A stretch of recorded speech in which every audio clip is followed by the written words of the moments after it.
이 시간 우리 합심해서 기도하는 시간을 갖겠습니다. 하나님, 오늘 우리 예배를 받아달라고, 하나님이 받으실 만한 거룩한 예배 되게 해달라고 우리 한 목소리로 함께 기도하겠습니다.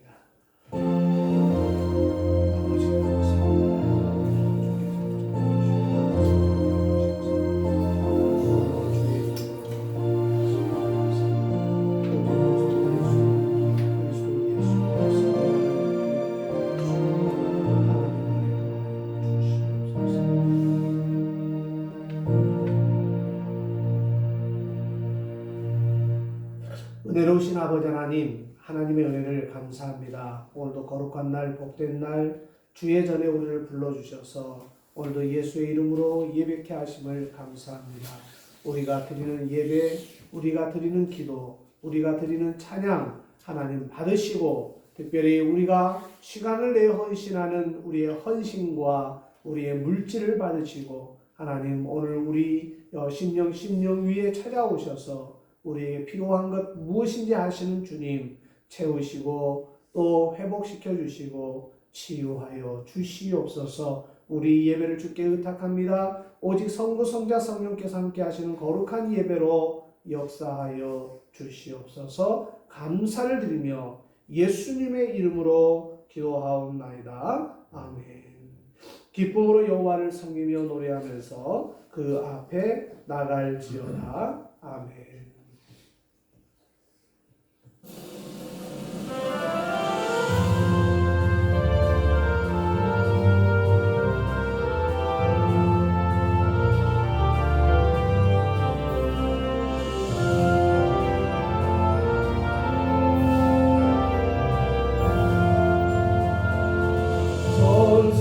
천사들의 노래가 하늘에서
나는 전능하신 아버지 하나님 천지의 창조주를 믿습니다. 나는 그의 유일하신 아들 우리 주 예수 그리스도를 믿습니다. 그는 성령으로 잉태되어 동정녀 마리아에게서 나시고 본디오 빌라도에게 고난을 받아 십자가에 못 박혀 죽으시고 장사된 지 사흘 만에 죽은 자 가운데서 다시 살아나셨으며 하늘에 오르시어 전능하신 아버지 하나님 우편에 앉아 계시다가 거기로부터 살아있는 자와 죽은 자를 심판하러 오십니다. 나는 성령을 믿으며 거룩한 공교회와 성도의 교제와 죄를 용서받는 것과 몸의 부활과 영생을 믿습니다. 아멘.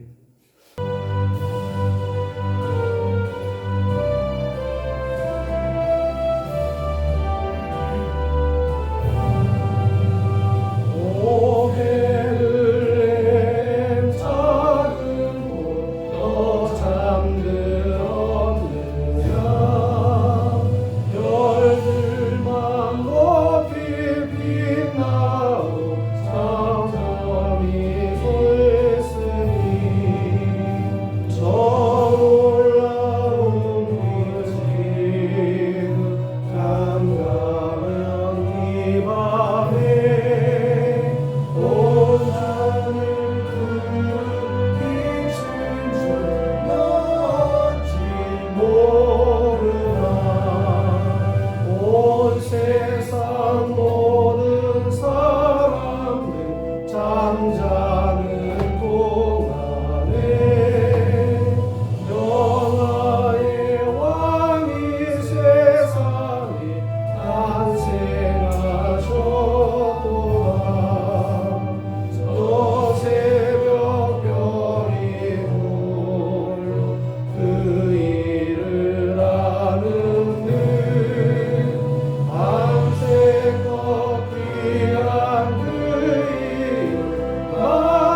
빈손들지 아니하고 귀한 예물을 드립니다.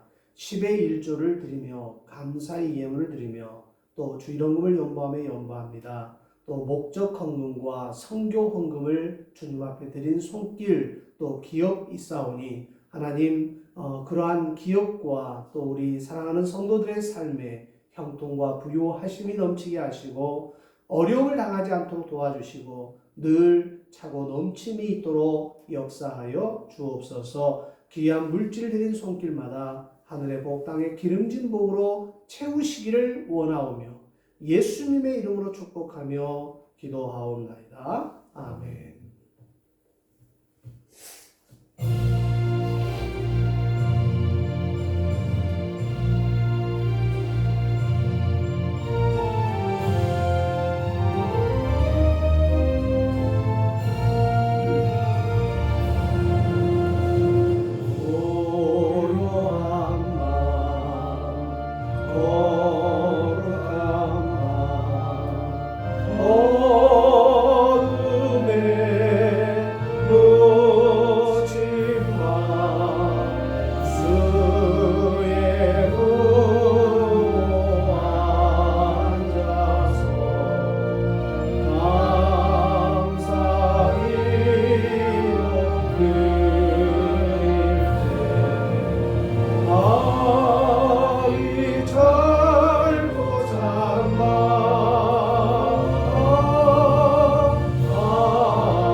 오늘 우리가 함께 하나님의 말씀 보겠습니다. 빌립보서 3장입니다.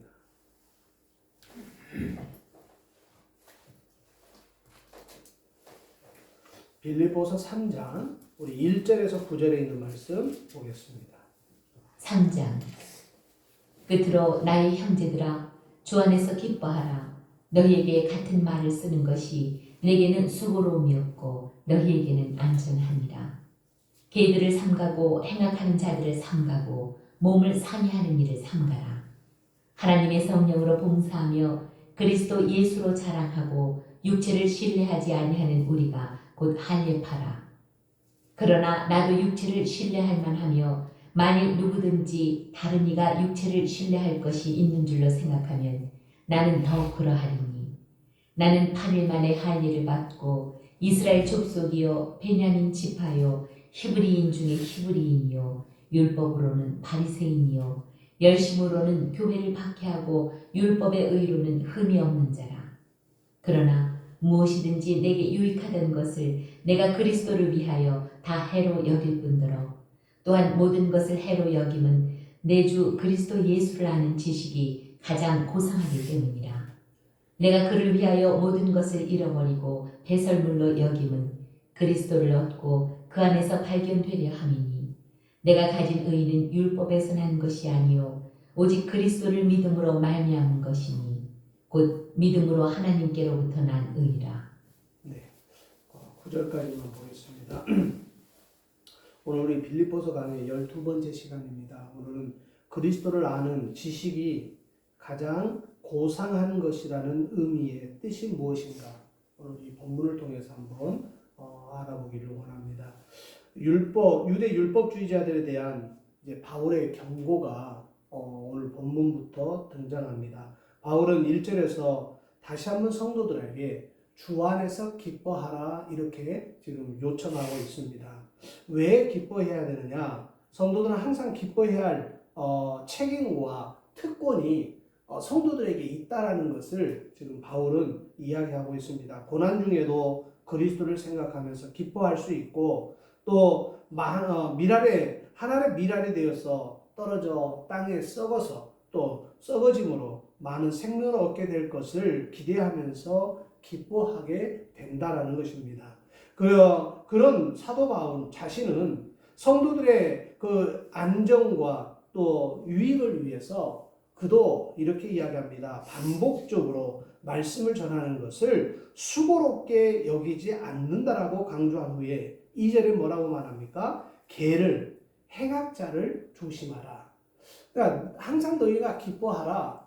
내가 너희를 위해서 복음 전하는 거 그리고 복음으로 바로 살아가는 거 이 모든 것들을 내가 수고롭게 여기지 않는다. 이건 마땅한 것이다. 내가 해야 할 바다. 그렇게 말하면서 갑자기 2절에 개 행악자들에 대해서 지금 주의하라. 이렇게 지금 돌변합니다. 몸을 상해하는 자들을 삼가하라고 경고하고 있어요. 이 말은 무슨 말이냐면 그 당시에 가장 문제가 되는 어떤 한 주제를 가지고 지금 바울이 접근하고 있는 겁니다. 이들은 그리스도의 복음을 신실히 고백하는 성도들에게 악의를 가지며 또 그들을 향해서 지저대는 저런 어떤 개처럼 좀 그런 문제들이 지금 그 당시에 있었다라는 거예요. 그리스도의 믿음과는 반대되는 행위를 강조하는 파들이 바울이 목회하고 바울이 지금 감옥에 갇혀 있는 상황에서도 여러 교회에서 특히 빌립보 교회에서 이런 일들이 벌어지고 있는 겁니다. 바울은 그들을 가리켜서 손 할례당이다 이렇게 표현하고 있어요. 육체의 할례를 구원의 조건으로 삼는 사람들을 지금 손 할례당이다 이렇게 이야기합니다. 구원의 기쁨이라는 것은 그러니까 구원의 어떻게 보면 내가 구원받았다라고 하는 어떤 고백은 믿음으로 말미암아 되어져야 되는데 이들은 어떤 육체의 할례를 구원의 조건으로 삼는 사람들이라는 거예요.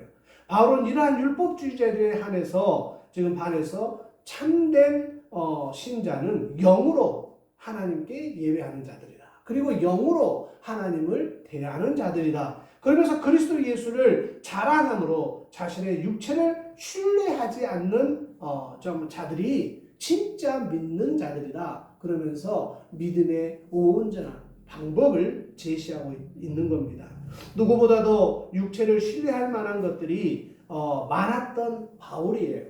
바울은 정말 어디에 내놔도 부끄럽지 않는 사람이었습니다. 4절을 보세요. 그러나 나도 육체를 신뢰할 만하며 만일 누구든지 다른 이가 육체를 신뢰할 것이 있는 줄로 생각하면 나는 더욱 그러하니라.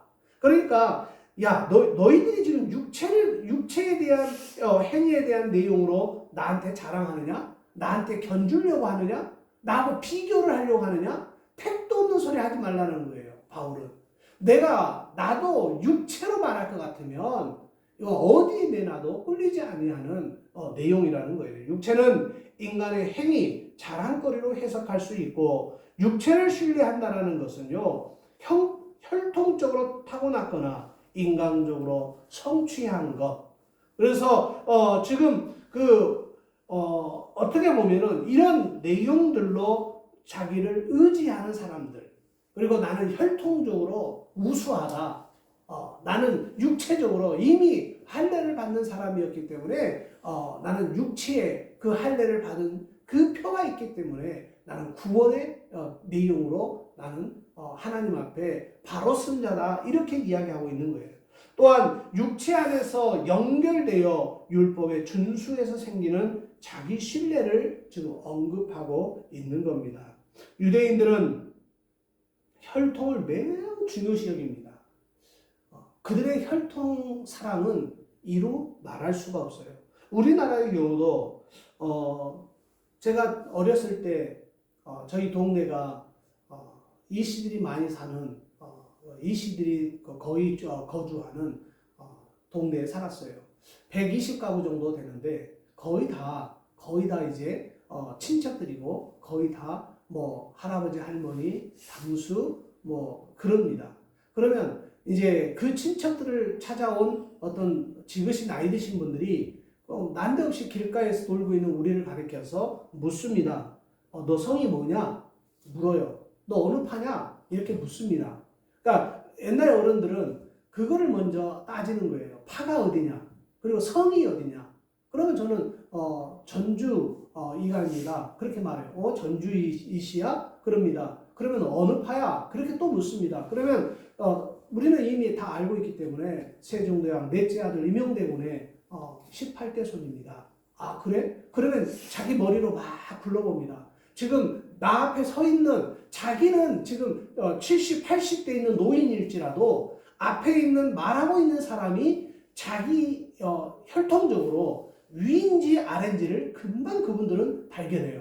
그러면서 한참 미치면 학렬이 어떻게 되냐 이제 그렇게 물어봅니다. 그러면 저는 제자 학렬을 돌림자를 씁니다. 그럼 아버지 학렬이 어떻게 되냐? 그러면 열자를 씁니다. 그렇게 이야기해요. 그러면 그래? 봉자 열자를 씁니다. 그렇게 하면 우리 그러면 할아버지 뻘이네. 아니 우리 조카 뻘이네. 그렇게 해서 이야기를 해줘요. 그러니까 그 혈통에 대한 것을 굉장히 따지는 우리 한국 사람들도 분명히 있다라는 거예요.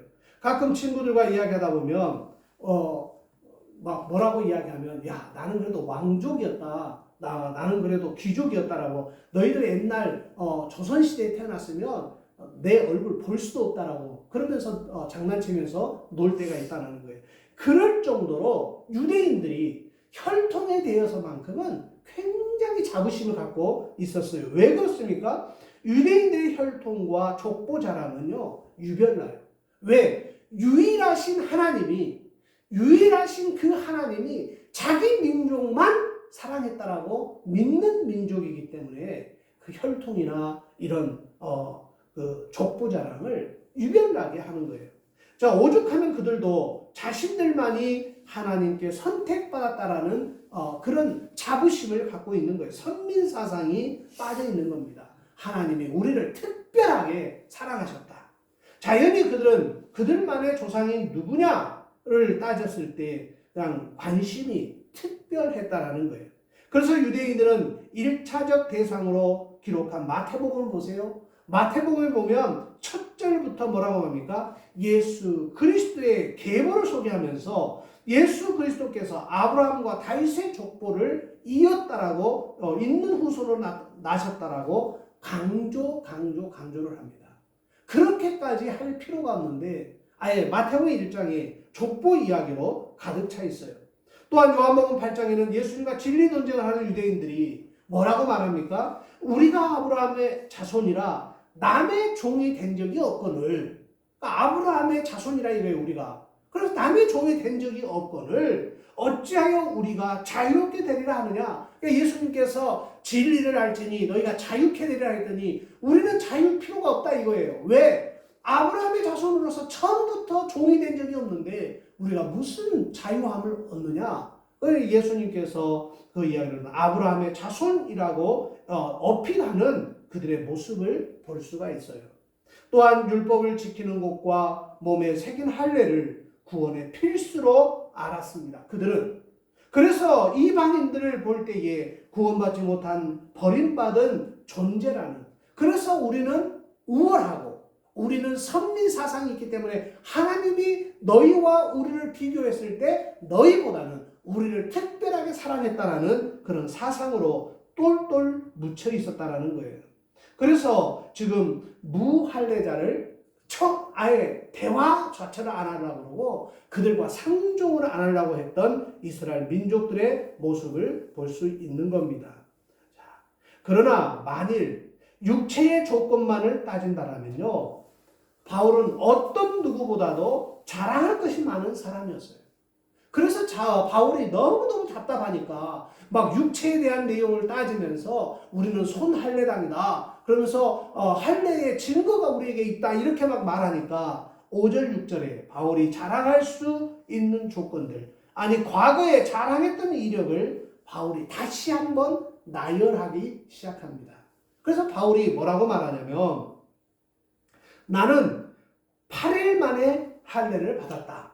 난지 8일 만에 할례를 받았다는, 이게 무슨 말이냐면 지금 율법에 너희는 포피를 베어 이것이 나와 너희 사이의 언약의 표징이라, 하나님의 명령으로 이스라엘에게 행하신 할례는 하나님과 이스라엘과의 관계 언약이었어요. 그러니까 이 바울이 주장하는 것은, 야, 말도 말아라. 나는 태어난 지 8일 만에 율법 그대로 나는 지킨 사람이다. 어디 나한테 그것을 따지느냐. 지금 바로 그 이야기거든요. 하나님께 선택되어서 언약을 맺은 백성으로서 하나님께 순종하고 헌신하겠다는 약속의 상징이 바로 할례였거든요. 그러므로 그는 언약의 표정이 있는 사람이고, 8일 만에 8일이라는 것을 아주 강조하는 그 이야기는 아브라함의 전통 가문이라는 것을 은연중에 나타나는 거예요. 나도 아브라함의 가문이다. 너희들이 그렇게 지금 자랑하지 못해서 안달나 있는 아브라함의 그 계보, 그 족보, 그리고 그 가문, 정통 가문이 바로 나다. 그렇게 이야기하고 있어요. 그러면서 두 번째로는 이스라엘 족속이요, 이렇게 이야기합니다. 야곱의 족속을 의미하면서 야곱은 야복강가에서 건너편에서 이제 하나님과의 기도로 승리한 결과로 그 귀중한 이름을 받았어요. 너를 이제는 야곱이라 하지 아니하고 이스라엘이라 하리라. 하나님의 약속이에요. 그 하나님의 약속, 그 이름이 유대인들의 역사에서 하나님의 택하신 백성 곧 선민을 가리키는 자랑거리의 이름, 바로 이스라엘이 된 거예요. 그래서 이 바울도, 야, 나는 이스라엘 족속이다. 그 말은 야곱의 후손이다. 그 이야기를 하는 거예요. 그러면서 하는 이야기가 베냐민 지파요. 이제 점점 더 정확하게 들어갑니다. 베냐민 지파는요, 이스라엘 초대 사울 왕을 배출한 지파와 아주 굉장히 뼈대 있는 집안입니다. 남북 분열 왕국 때에 다른 지파들이 유대 나라에 가서 그 반역할 때에도 이 베냐민 지파만큼은 충실히 다윗의 왕가를 따른 지파였다라는 거예요. 그래서 그렇게 이야기합니다. 야, 너희들 일제시대 때에 친일하고 또 일본에 그렇게 일본을 추종하던 그런 족보가 아니라 우리는 독립운동을 했던 그런 족보다. 바로 그렇게 이야기하는 거예요. 그러면서 또 이야기를 네 번째에 뭐라고 말하냐면 히브리인 중에 히브리인이라, 이렇게 바울이 자기 자신을 소개합니다. 노아의 아들 중에 셈계의 민족을 지칭하는 말이에요. 성경에서는 이스라엘 사람과 거의 동일하게 사용하는 단어가 히브리인 중에 히브리인이다. 이 말을 굉장히 그들은 좋아합니다. 히브리라는 이 말은요, 히브리는 에벨에서 온 말로 건너온 사람이라는 뜻입니다. 그러니까 이미 그 말은 무슨 말이냐면 강을 건넜다라는 거예요. 그러니까 적과 꿀이 흐르는 가나안으로 가기 위해서 그들은 이제 유대 땅에서 정말 세상에서 살던 사람들이 강을 건너온 민족이라는 거예요. 그래서 그들을 가리켜서 히브리인이다, 이렇게 이야기합니다. 유브라데 강을 건너왔기 때문에 붙여진 이름이 바로 히브리인이라는 거예요. 에벨이라는 말은 셈을 소개할 때 인용되어 창세기 10장 21절에 기록되어 있는 말씀입니다. 셈은 뭐라고 말하냐면, 셈은 지금 에벨의 자손의 에벨에서 온 자손의 조상이요, 야벳의 형이라. 그에게도 자녀가 출생하였고 여기에서 히브리 사람이라고 소개되는 첫 사람을 아브라함인데 창세기 14장 3절에 이야기하고 있어요. 그런데 히브리인이 셈에서 시작되었으며 그 이름 통해서 구원의 역사가 펼쳐진다라고 이스라엘 민족들은 믿고 있었던 거예요. 그래서 지금 그 히브리인이라고 나타나는 그 이름이 히브리인이 셈 자손의 대표이자 대명사로 그 당시에 불리게 되었다라는 거예요. 그래서 나는 히브리인의 히브리다. 그러면 우리 조상은 정확하다. 셈의 자손이었고 그리고 그 셈의 계통을 따라잡은 이스라엘의 참 뼈대 있는 가문이다. 바로 그렇게 소개하는 겁니다. 여기에서 그의 조상들 중에 한 사람도 이방인이 없고 모두 다 순전한 아주 순전한 히브리인이라는 뜻으로 나는 히브리인 중에 히브리인이다. 이렇게 바울이 주장하고 있는 거예요. 그리고 다섯 번째로는요. 율법으로는 바리새인이요라고 표현합니다. 모세 율법을 엄격하게 지킨 바리새파에 속했고 학식으로는 당대 최고의 학파였던 힐렐 학파의 그 대표 주장이었던 가말리엘 문화생이라는 것을 이야기하고 있어요. 그러니까 공부도 전통적인 공부를 한 사람이다. 나는 아주 율법 공부를 제대로 한 사람이다. 그렇게 이야기하는 거예요. 최고의 수재임을 지금 은근히 자랑하고 있는 겁니다. 그리고 여섯 번째로는 열심으로는 교회를 박해했다. 즉 그렇게 자기의 과거를 고백하는 거예요. 그런 자신의 신앙을 대해서는요. 적극적인 사람이었어요. 자신이 옳다고 여기는 것은 물불을 가리지 않는 사람이었어요. 그래서 그가 예수는 모르고 그리스도만 알 때에 바울이 그렇게 고백합니다. 자기는 예수가 누군지를 몰라요. 예수가 구원자라는 것을 몰라요. 그러나 그리스도는 알아요. 그리스도가 메시아로 오신다는 것은 알고 있었어요. 그래서 그 당시에 예수를 추종하는 사람들이 이단이라고 생각하고 그 사람들을 잡아 죽이는 일을 앞장섰던 거예요. 자, 그러니까 누구에게라도 흠잡힐 만한 일을 하지 않았던 사람이라 그렇게 이야기하기 전에 기독교인들을 잡아서 예수 믿는 사람을 잡아서 옥에 가두는 사람이었어요. 그게 뭐냐? 열심으로는 교회를 박해했다. 그런데 지금 일곱 번째 율법의 의로는 흠이 없는 자라 이렇게 이야기합니다. 율법에 써있는 영적인 준수사항에 있어서는 내가 한 번도 어긴 적이 없다라는 거예요. 누구에게라도 흠잡힐 만한 일을 하지 않았다라는 것이 바울의 주장이에요. 자신의 행위를 신뢰하는 것은 누구를 믿는 것인가? 결국 자신을 신뢰하는 그 하나님께 나는 완벽한 사람입니다. 율법으로는 죄인이 아닙니다. 라고 하는 고백이에요. 그러나 모든 사람이 죄를 범하였으므로 하나님 앞에 어느 누구도 의인으로 설 수가 없는 겁니다.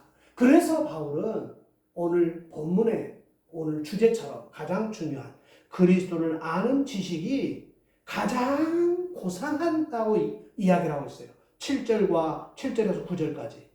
그러나 사도 바울은요. 그리스도인이 되기 이전에 그의 생활의 여러 가지 유익을 그리스도를 위하여 해로 여긴다고 선언하고 있어요. 그러니까 그 말은 무슨 말이냐면 내가 예수가 그리스도라는 것을 모를 때 그리스도만 알고 있었을 때의 열심 그때의 막 물불 가리지 않고 행동했던 그 행동들을 이제 와서 보니까 예수가 그리스도시라는 거예요. 그러므로 이제는 내가 그 유익을 위해서 그리스도를 위하여 해로 여긴다는 거예요. 해로. 그 고백이 굉장히 바울에게는 지금 중요한 고백이 되는 것입니다. 유익들을 해로 여긴다고 고백하면서 7절에 그 유익들이 뭐냐? 그거를 이야기하고 있어요. 그 유익들이 이익, 이득, 욕망이라는 의미로 지금 표현하고 있는 겁니다.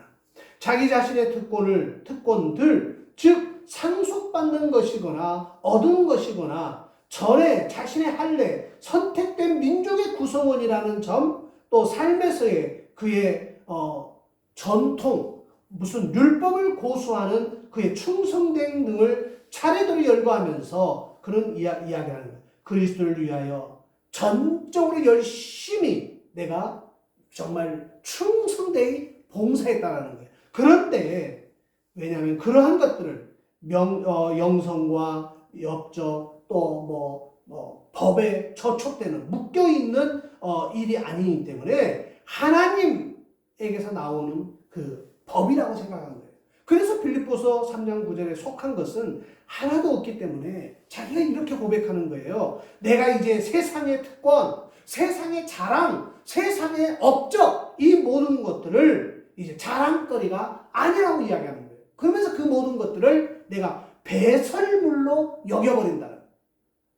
아유, 배설물로 여겨버리기 때문에 이제는 다 버리겠다라는 거예요. 무엇을 버리겠다라는 거예요? 그리스도 안에서 들어가지 못하게 하는 장애물들, 자기가 생각했던 옛날 가치를, 예수가 그리스도라고 고백하기 이전의 모든 행동들, 이 모든 것들을 장애물로 여기고 버리겠다라는 거예요.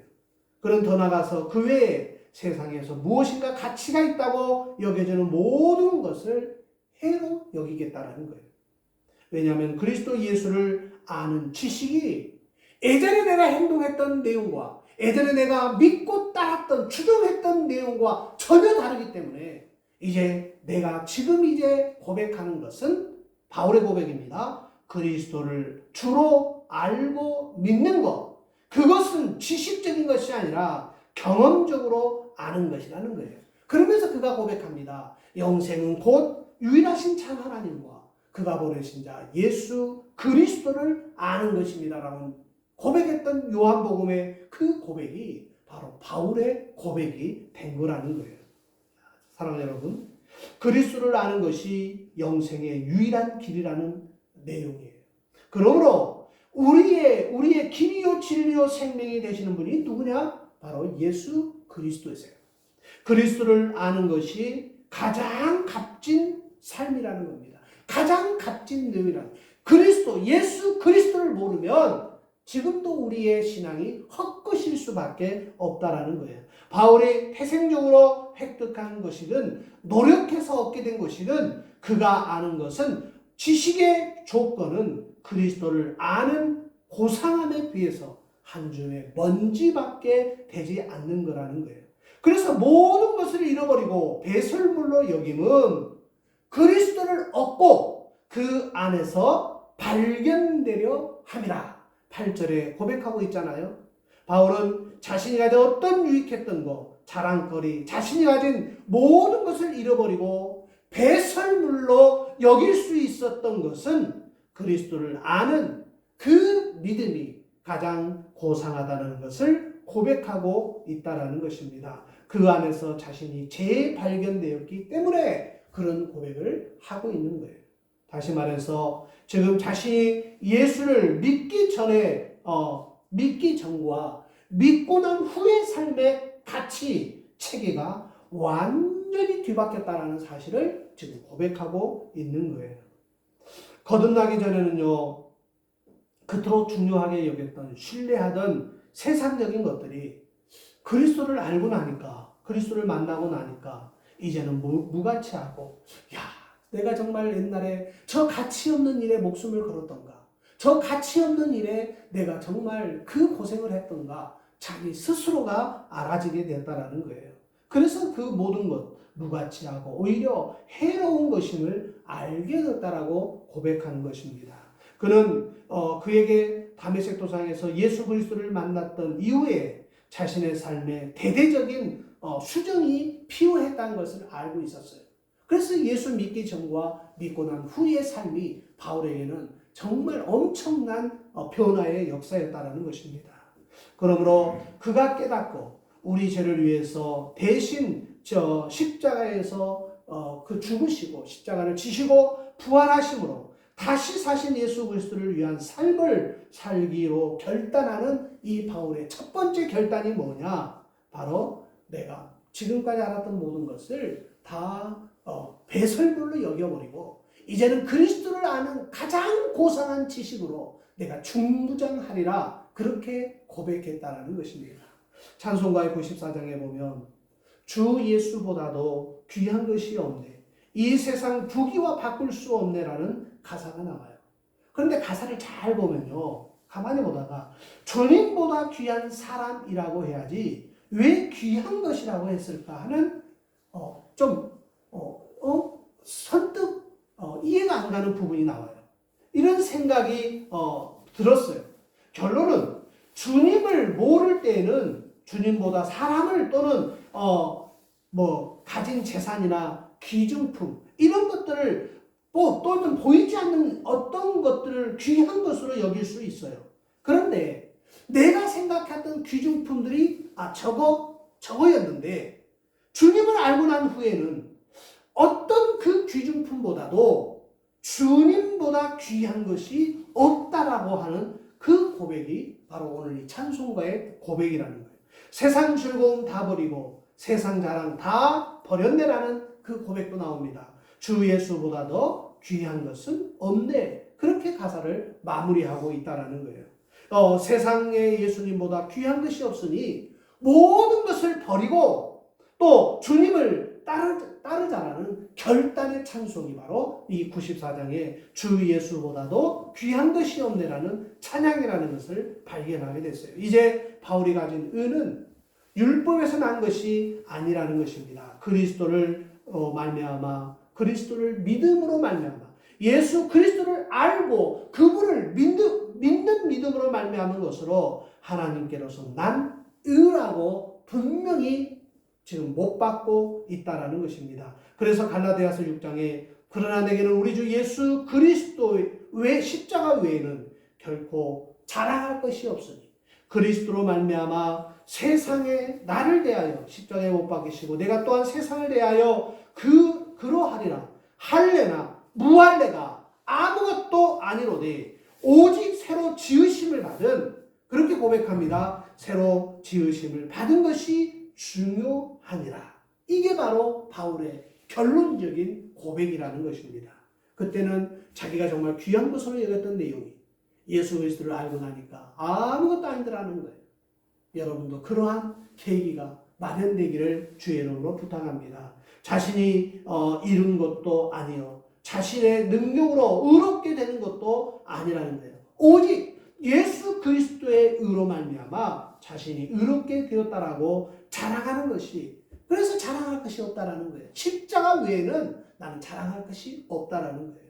사랑하는 여러분, 그리스도 예수를 아는 지식이 가장 고상한 여러분의 삶의 지식이십니까? 아니면 반대이십니까? 오늘 그리스도를 아는 가장 고상한 것, 바로 그게 여러분의 삶의 목표이고 여러분의 믿음의 목표가 되시기를 주의 이름으로 부탁합니다. 우리 함께 찬양하십시다.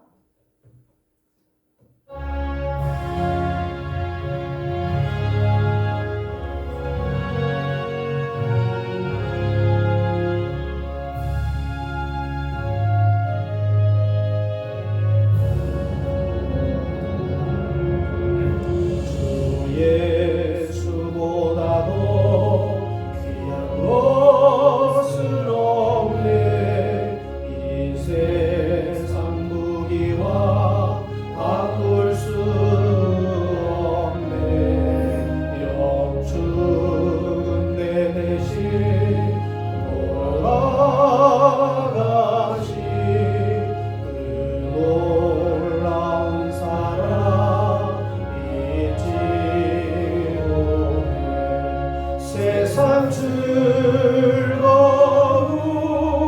다 버리고 세상 자랑 다 버렸네. 주 예수보다도 귀한 것은 없네.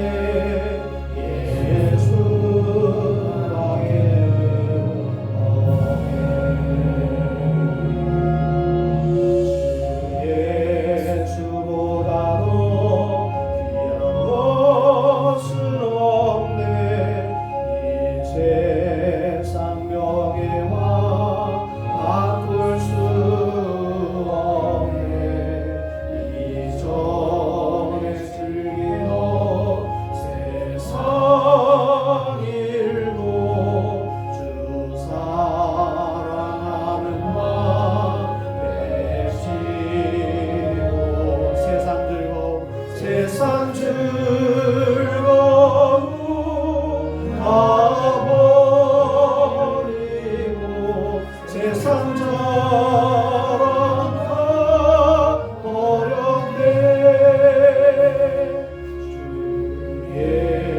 예수보다도 귀한 것은 없네. 예수 밖에는 없네.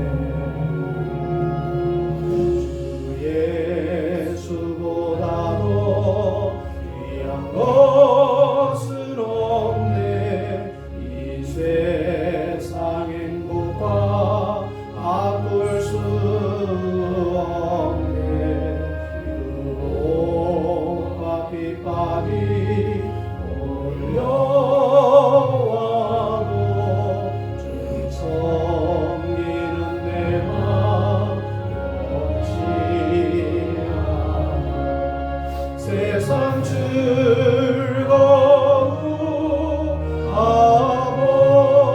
버리고 세상처럼 가버렸네. 주 예수보다도 귀한 것은 없네. 예수 밖에는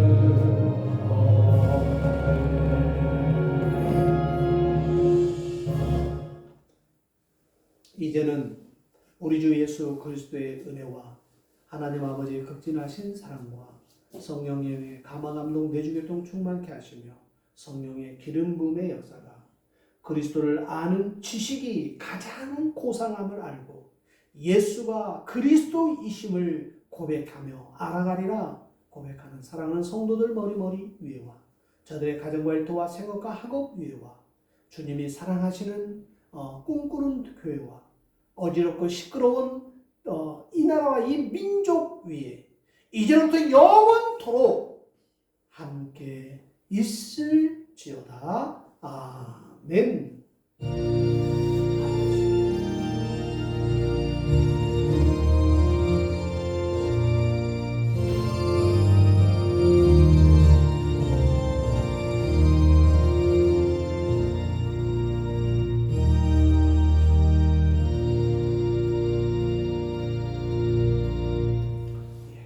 오늘 예배를 마치겠습니다.